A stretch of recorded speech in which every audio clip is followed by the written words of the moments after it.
If you're anything like me, you might have 4 or more journals in your rotation when really you could just have one.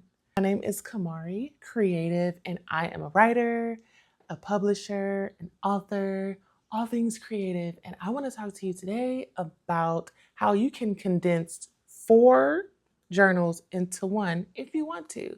So let's do a little journal tour. First, I want to start off with the most important one, in my opinion. Well, when it comes to like creative mindset, mental health, all that, is my morning pages journal. This every morning, just about, it is 3 pages longhand. So I do write in cursive. I know it is a dying art form, but hopefully it is being revived. And yeah, so I write in cursive, 3 pages. First thing in the morning, just write the thoughts out, journal it out. It's nothing deep here. There's no philosophical revelations or anything like that. It is usually, oh, here we go again. I have to work. I don't feel like working. I want to lay in bed. Like a lot of times it's complaining, but then something comes along and then I start writing more. It's like gratitude or reflection. But this helps me to just have a nice flush of the morning so I can start my day. Usually on the days that I do not do morning pages, I notice that I'm really in my head all day. I'm like ruminating over certain things. When I do morning pages, at least gets it out of my mind and gets it on paper, and I'm able to have a more productive day. So this is journal number 1. Number 2 for me is my poetry playground. That's what I call this. It is, look how messy it is. It looks like it's been on the playground, but I just write my poem drafts in here. Sometimes other things make it in here, maybe like a to-do list every blue moon, or I think I have some email addresses here. I have a free write. It is literally just where I kind of play. Like there's a poem here, some free writes mostly within here. So this is my poetry playground, and it's just poems in there.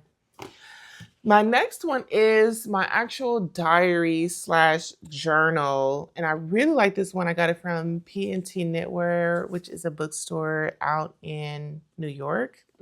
It's so cool. I love it. And what I loved about this, they had these stacked everywhere. And I was like, what is this book? And I picked it up, and it is like a book without lines or dots. And I was like, oh, a blank journal, sign me up. And it's as dense as a book. I love it. So I said, this is going to be my journal, in that things I want to remember, or sometimes I take this on a trip if I want to do my morning pages. Sometimes it doubles as that, but this is, I want to recount and relive and just put a memory in here. This is my actual diary. So that's what this one is. And lastly, I want to show you my commonplace journal. Oh, wait, just a second. Don't go nowhere. Okay. So this one I did January of this year. Well, January 26th through May 26th. And a commonplace journal for me, I learned from my good friend Anjali, is that everything could go into one. And I just kind of did that, and I keep track of it with this index. So the index I fill in later after I write. I do a to-do list. Like this is my some notes to self. This is January. So I'm gonna take this little clip off. Oh no, actually I put a clip to show that it is January, and I put like some priorities and some dates to remember. Mostly it's like to-do lists. There's some notes here.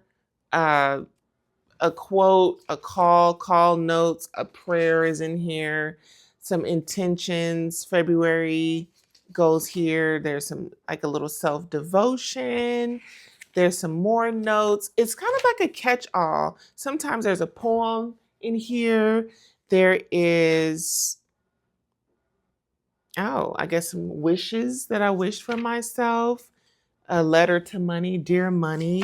So it's like a little bit of everything within here that, so I think there's also some pictures in here, some poems. And then because this is smaller, I can take this with me on a trip and I do my morning pages in here instead of taking all of my journals. Like, okay, I need one for my diary and I need my poetry and I need one for my morning pages. I put it all in here. And what I love about this format for me is that I go through at the end of that month or a few pages in, I will go to my index and I will write what it is. So January here, I put January, page 1. I guess I was doing some fasting. Did I do the fast? I don't know, but those are my intentions. Wealthy Women's Workshop, church notes, 2026 intentions, Corpus Christi Songwriters Festival notes. So I'll just go here and I want to remember or go back to it. I will. And that is how I do my commonplace journal. And I'm excited because this was my first time doing this method was this year. And so now this is version 1. Now I'm on version 2 that I started in June because that one went until May. So what I have here, I have a little bit of an index going and I started with my June intentions.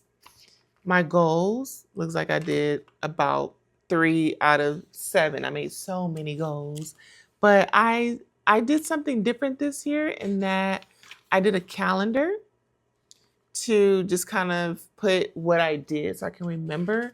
I want to do better at that. I didn't fill it in as much. I also incorporated, so this is July. I incorporated a page called Words to Keep, and I have this really cute label maker, and I put that in here. So I'm excited about that. Oop, I dropped something. Oh, my friend she went to Mexico and made me a name bracelet, and so I was using this as a bookmark. But yeah, so this is where I am. This is a dump list here, some to-do lists, a picture of my friend here. It's a bunch of everything. A letter to my heart, dear heart. Yeah, book reading list, books I want to read. And then I started doing also a summer bingo. Now that we're in August, there's still more time to do this summer bingo. So I bought some roller skates. I hung up a patio net. I have some more things to do here. And that's how I do my commonplace. Commonplace journal is really awesome because it can replace 4 journals and you just put them in one. So I hope this helps. If you have any questions or want me to do a deeper dive into something, let me know in the comments. And I'm happy you're here. Make sure you like, comment, and subscribe. Bye.